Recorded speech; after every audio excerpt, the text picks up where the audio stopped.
அஞ்சனானந்தனம் வீரம் ஜானகி சோகநாசனம் கபீஷமக்ஷஹந்தாரம் வந்தே லங்கா பயங்கரம். அன்பார்ந்த கேப்டன் தொலைக்காட்சி நேயர்களுக்கு இனிய காலை வணக்கம். இன்று மங்களகரமான ஹேவிளம்பி நாம சம்வத்சரம், உத்தராயண புண்ணிய காலம், வசந்த ருது, வைகாசி 26 ஜூன் 9 வெள்ளிக்கிழமை. பௌர்ணமி திதி இரவு 7:13 வரை. பிறகு பிரதமை திதி, கேட்டை நட்சத்திரம், சாத்தியம் நாம யோகம், பத்திரை நாம கரணம். இன்றைக்கு பௌர்ணமி விரதம். பௌர்ணமி திதி நேற்று மாலையிலிருந்து இன்றைக்கு இரவு வரை இருக்கின்றது. இன்று இரவு 7:15 வரை, 7:13 வரை பௌர்ணமி திதி இருக்கின்றது. அதனால் இன்றைய நாளில் பௌர்ணமியில் விரதம் இருக்கலாம். பௌர்ணமி விரதம் இருக்கும்போது இன்றைக்கு சுக்கிரவாரமும் சேர்ந்து இருக்கு. பௌர்ணமி விரதம் சொல்லும்போது நம்ம அம்பிகையை விசேஷமாக கொண்டாடுவோம். வைணவ தலங்கள்லையும் கூட சத்யநாராயண விரதம், பூஜை போன்ற விஷயங்கள்லாம் கூட இருக்கும். சிவாலயங்களில் சிவபெருமானுக்கு அம்பிகைக்கும் அபிஷேகங்கள் நடக்கும். பொதுவாக பௌர்ணமின்றது அனைத்து தெய்வங்களுக்குமே உகந்ததாக இருக்குது. குரு வழிபாடு செய்யலாம், சித்தர்களுடைய வழிபாடு செய்யலாம், மகான்களுடைய வழிபாடு செய்யலாம். அப்படியாக இன்றைக்கு பௌர்ணமி நாளில் வெள்ளிக்கிழமையும் சேர்ந்து வர்றதுனால அம்பிகையுடைய அனுகிரகம் நமக்கு கூடுதலாக கிடைக்கும். இன்றைக்கு பௌர்ணமி விரதம் இருந்து அம்பிகையுடைய அனுகிரகத்தை பெறுவோம். இன்றைய நவகிரக நிலைகள்: மேஷராசியில் சுக்கிரன், ரிஷபராசியில் சூரியன் புதன், மிதுன ராசியில் அங்காரகன், சிம்ம ராசியில் ராகு, கன்னியா ராசியில் குரு, விருச்சிக ராசியில் சனீஸ்வரன் சந்திரன், கும்பராசியில் கேது.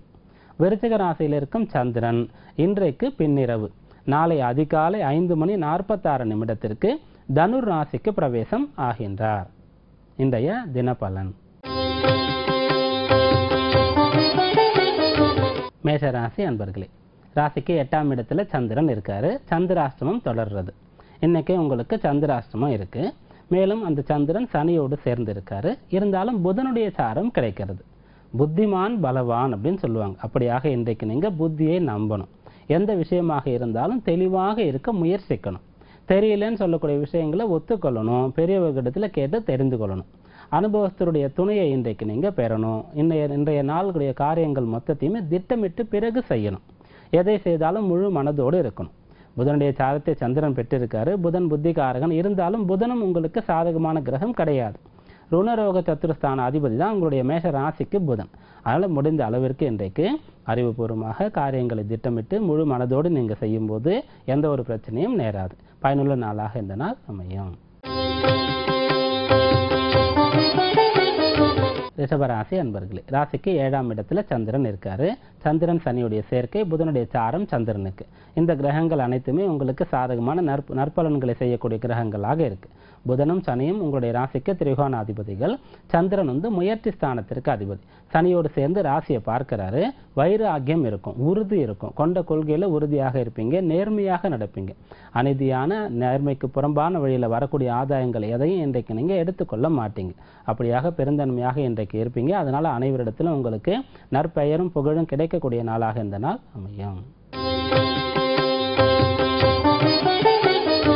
மிதுன ராசி அன்பர்களே, ராசிக்கு 6ஆம் இடத்துல சந்திரன் இருக்கார். 6ஆம் இடத்துல சந்திரன் ராசிக்கு அதிபதியாக இருக்கக்கூடிய புதன் சாரத்தை பெற்றிருக்காரு. புதனுடைய பார்வையும் பெறுகிறார். சந்திரனும் புதனும் பார்த்துக்கிறாங்க. அப்படி பார்க்கும்போது ஒருத்தர் மதிய யுகத்தில் சிறப்பாக இருப்பார், கணிதத்தில் சிறப்பாக இருப்பார், கற்பனை வளம் சிறப்பாக இருக்கும்.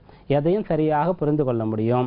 எவரை எப்படி அணுகுவது, எவரிடத்தில் இருக்கக்கூடிய காரியங்களை எப்படி சாதித்துக் கொள்வது, எவர் உங்களுக்கு தடையாக இருக்கும்போது அந்த தடையை நீக்குவது, இப்படிப்பட்ட அனைத்து விஷயங்களையும் நீங்கள் தெரிந்து கொள்ள முடியும். அந்த அளவிற்கு சாமர்த்தியமாக இருந்து போட்டியே இல்லாமல், எதிரிகளே இல்லாமல் நீங்கள் ராஜநடை போடக்கூடிய நல்ல நாளாக இந்த நாள் அமையும். கடகராசி அன்பர்களே, ராசிக்கு 5ஆம் இடத்துல சந்திரன் இருக்கார். புத்திஸ்தானத்தில் சந்திரன் சூரியன் புதன் இவர்களுடைய பார்வையை பெறுகிறார். சூரியனும் சந்திரனும் பார்த்துக்கிட்டா பௌர்ணமி யோகம் ஏற்படுது. அப்படி இருக்கும்போது உங்களுடைய வாழ்க்கையில் ஒரு தெளிவு இன்றைக்கு பிறக்கும். மனதில் தெளிவு பிறக்கும். சரியான வழி உங்களுக்கு புலப்படும். உங்களுடைய அறியாமைகள் விலகும். உங்களுடைய அவசரம் விலகும். குறைகளை திருத்திக் கொள்வீங்க. சரியான பாதை எதுன்னு தெரிந்து கொண்டு அதில் பயணம் மேற்கொள்வீங்க. இப்படியாக நீங்கள் உங்களுடைய பிரச்சனைகள் தீரப்பெற்று, உங்களுடைய குழப்பம் அகல பெற்று, சரியான விஷயங்களை தெரிந்து கொண்டு அது சம்பந்தமான முயற்சிகளை செய்து செயல்களை செய்து பயனை பெறக்கூடிய நாளாக இந்த நாள் அமையும்.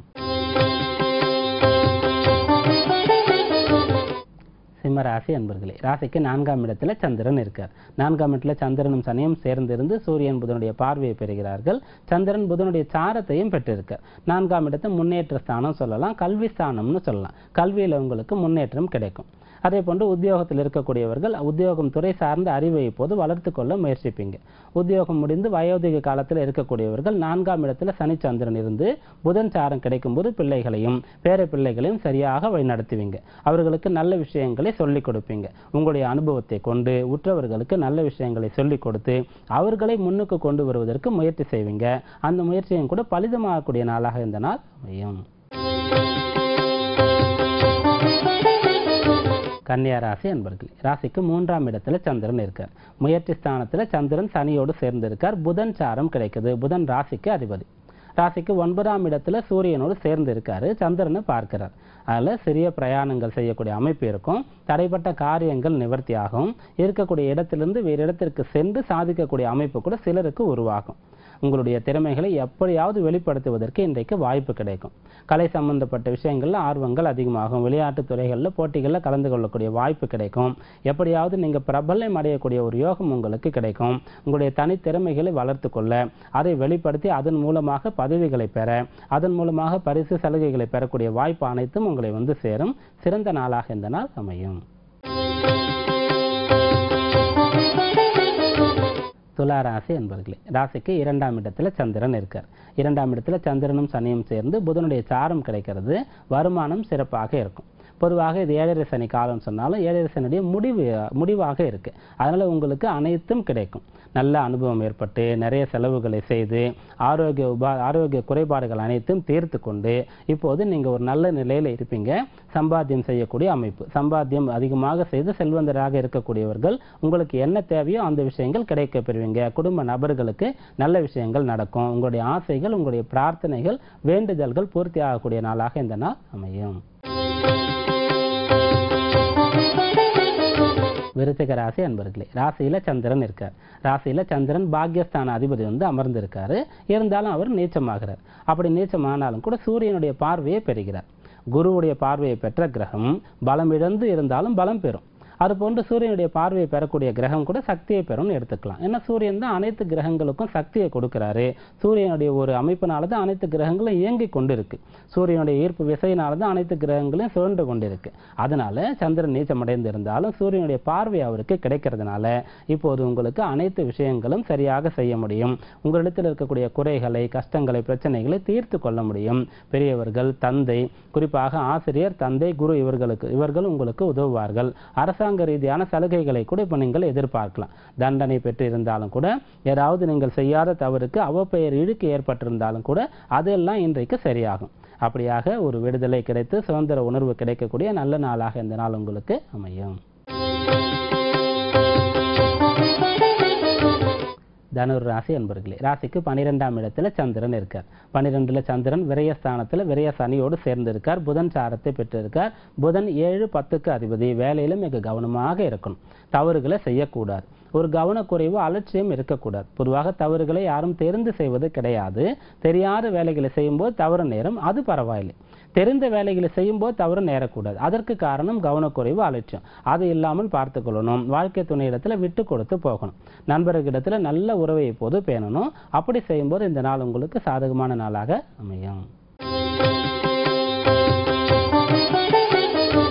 மகர ராசி அன்பர்களே, ராசிக்கு 11ஆம் இடத்துல சந்திரன் இருக்காரு. 7 கூடிய சந்திரன் 11ல் இருக்கிறதுனால திருமணமானவர்களுக்கு வாழ்க்கை துணை மூலமாக உயர்வு, நன்மதிப்பு போன்றவை வந்து சேரும். 11ல் சனி சந்திரன் சேர்ந்து இருக்கிறதுனால சகோதர ரீதியாக ஒற்றுமை இப்போது பலப்படும். உங்களிடத்தில் இருக்கக்கூடிய குறைகள் அகலும். எந்த வகையில் உங்களுக்கு வருமானம் தடைப்படுது, எந்த வகையில் அதிகமான செலவு ஏற்பட்டு செல்வத்தை சேமிக்க முடியாமல் போகுது போன்ற விஷயங்களை இன்றைக்கு நீங்கள் முயற்சித்தா தெரிந்து கொள்ளலாம். சேமிப்பை தொடங்கலாம், வருமானத்தை பெருக்கிக் கொள்ளலாம். அப்படியாக இது உங்களுக்கு ஒரு சாதகமான நாளாக அமையும். கும்பராசி அன்பர்களே, ராசிக்கு 10ஆம் இடத்துல சந்திரன் இருக்கார். ஜீவனஸ்தானத்தில் ராசிநாதன் சனி இருக்காரு. அந்த உத்தியோகஸ்தானம் சொல்லக்கூடிய 10வது இடத்துல ஏதாவது ஒரு கிரகம் இருக்கணும். இப்போது நிலையாக நிலம் பெற்று சனீஸ்வரன் அந்த இடத்துல இருக்காரு, நிலை பெற்று இருக்காரு, சந்திரனோடு சேர்ந்து இருக்கார். அதனால உத்தியோகத்தில் உயர்வு கிடைக்கும், உத்தியோகத்தில் பணி நிரந்தரமாகும், வேலை இல்லாதவர்களுக்கு வேலை கிடைக்கும், உங்களுடைய உழைப்பிற்கு பலன் கிடைக்கும். கடுமையாக உழைக்கக்கூடியவர்களுக்கு அந்த ஓய்வு கொடுக்கப்படும். அப்படியாக வேலை மாற்றம் ஏற்படும், அது உங்களுக்கு சாதகமாக இருக்கும். வேலை இல்லாதவர்களுக்கு வேலை கிடைக்கும், வேலையில் நிரந்தரம் இல்லாதவர்களுக்கு நிரந்தரமாகும். இப்படியாக நல்ல விஷயங்கள் நடக்கக்கூடிய நல்ல நாளாக இந்த நாள் அமையும். மீனராசி அன்பர்களே, ராசிக்கு 9ஆம் இடத்துல சந்திரன் இருக்கார். புதன் சாரம் பெற்ற சந்திரன் 9ஆம் இடத்தில் இருக்கும்போது கல்வி கேள்விகளில் சிறந்து விளங்க முடியும், வித்தைகளை கற்றுக்கொள்ள முடியும், வித்தைகளை வெளிப்படுத்த முடியும், பெரியவர்கள் பாராட்டக்கூடிய அளவிற்கு நடந்து கொள்ள முடியும். தந்தையுடைய வேலை வேண்டும் என்று சொல்லக்கூடியவர்கள் இப்போது அதை முயற்சித்தால் கிடைக்கப் பெறுவீர்கள். தந்தை செய்த தொழிலையே செய்யக்கூடியவர்கள் அதில் இப்போது முன்னேற்றம் பெறுவீர்கள். அப்படியாக நல்ல விஷயங்கள் நடக்கக்கூடிய சிறந்த நாளாக இந்த நாள் அமையும். இன்றைய ஜோதிட தகவல். வீடு மன யோகம் யாருக்கெல்லாம் அமையும் என்பதை ஜோதிட ரீதியாக பார்த்து கொண்டிருக்கிறோம். ஒருவருடைய சுய ஜாதகத்தில் லக்னத்திற்கு 4ஆம் இடம் தான் முக்கியமான ஸ்தானம். இந்த மன யோகம் வீடு யோகம் கிடைக்கிறதுக்கு அந்த ஸ்தானம், அந்த ஸ்தான அதிபதி, பொதுவான இது காரகத்துவமான கிரகங்கள் இதெல்லாம் பார்த்துட்டு இருக்கோம். அந்த வகையில் இப்போது 4ஆம் இடம் சொல்லக்கூடிய இடத்திற்கு முன் வீடும் அடுத்த வீடும், முந்தைய வீடும் பிந்தைய வீடும், 3ஆம் இடமும் 5ஆம் இடமும் ஆகும். ஒருவருடைய ஜாதகத்தில் 4ஆம் இடம் சொல்லக்கூடியது வீடு மனயோகத்தை கொடுக்குது. 3ஆம் இடம் அதற்கு முந்தைய வீடாக இருக்கு, 5ஆம் இடம் அதற்கு பிந்தைய வீடாக இருக்கு. இந்த 2 வீடுகளில் சுபகிரகங்கள் இருக்கணும். அப்படி இருக்கும்போது ஒருவருக்கு வீடு கிடைக்கும். இது எப்படி அப்படின்னு சொல்லும்போது பாபகத்தர் யோகம்னு சொல்லக்கூடிய ஒரு யோகம் இருக்கு. அதாவது யோகம்னு சொன்னால் சேர்க்கைன்னு பொருள். யோகம்னு சொன்னாலே நல்லதுன்னு கிடையாது. இப்போ குருவும் சனியும், குருவும் சந்திரனும் 6, 8ஆக இருந்த சகட யோகம்னு சொல்லுவோம். அது நிரந்தரம் இல்லாத தன்மையை குறிக்கும். சனியும் சந்திரனும் சேர்ந்திருந்தால் புனர்ப்பு யோகம்னு சொல்லுவோம். இதுவும் சில பிரச்சனைகளை ஏற்படுத்தக்கூடியதாக இருக்கும் திருமண வாழ்க்கையில். அப்படியாக பாபகத்தர் யோகம் அப்படின்னு சொல்றது ஒரு கெடுதலான விஷயமாக இருக்கும். அதாவது சுபகிரகம் பாபகத்தர் யோகம் பெற்றுவிட்டால் பலம் இழந்துவிடும். ஒரு சுபகிரகம் 2 அசுபர்களுக்கு இடையே மாட்டிக்கொண்டால் அந்த கிரகம் தன்னுடைய வலிமையை இழந்துவிடும். அப்படியாக ஒரு வீடு, ஒரு ஸ்தானம், ஒரு பாவம் 2 அசுப கிரகங்களுக்கு இடையே மாட்டிக்கொண்டால் தன்னுடைய சக்தியை குறைத்து கொள்ளும், தன்னுடைய சக்தியை இழந்துவிடும்.